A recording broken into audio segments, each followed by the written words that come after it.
வணக்கம். இன்றைக்கி ஜானஸ் கிச்சனில் காரசாரமாக இட்லி பொடி செய்யலாம். நான் அதுக்காக கடாயில் 100 கிராம் அளவுக்கு கடலைப்பருப்பு சேர்த்துருக்கேன். இதை மீடியம் ஃப்ளேம்லேயே வச்சு கருகிடாமல் கொஞ்சம் செவக்கிற மாதிரி வறுத்து எடுத்துக்கிறேன். இந்த மாதிரி வறுத்துக்கலாம். இதை ஒரு பிளேட்டில் கொட்டிக்கிட்டு 200 கிராம் அளவுக்கு கருப்பு உளுந்து எடுத்திருக்கேன்.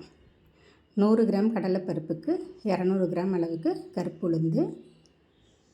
இதையும் மீடியம் ஃப்ளேம்லேயே வச்சு கருகிடாமல் கொஞ்சம் செவக்க வறுத்து எடுத்துக்கலாம். இந்த மாதிரி இதையும் பிளேட்டில் கொட்டிக்கிறேன். இப்போ அதே கடாயில் 1 டேபிள் ஸ்பூன் அளவுக்கு அரிசி சேர்த்துருக்கேன். இந்த அரிசியையும் நல்லா பொரியிற மாதிரி வறுத்துக்கலாம்.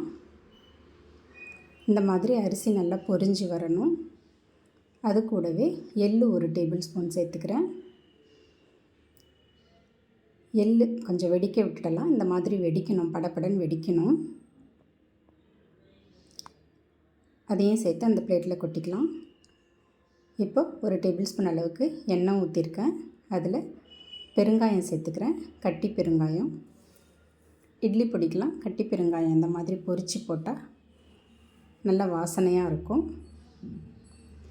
பெருங்காயத்தை பொரித்து அதையும் அந்த பிளேட்டில் சேர்த்துக்கிறேன்.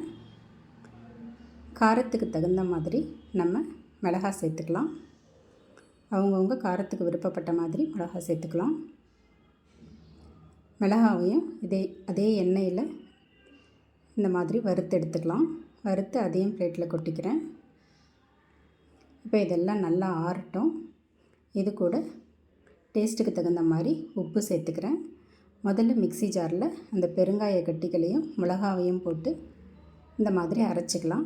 அதுக்கப்புறம் நம்ம வறுத்து வச்ச மீதி பொருட்கள்லாம் போட்டு கொஞ்சம் கொரன்னு இந்த மாதிரி அரைச்சி எடுத்துக்கலாம். அவ்வளோதாங்க, நல்ல காரசாரமான இட்லி பொடி ரெடி ஆகிடுச்சு. தேங்க்ஸ் ஃபார் வாட்சிங்.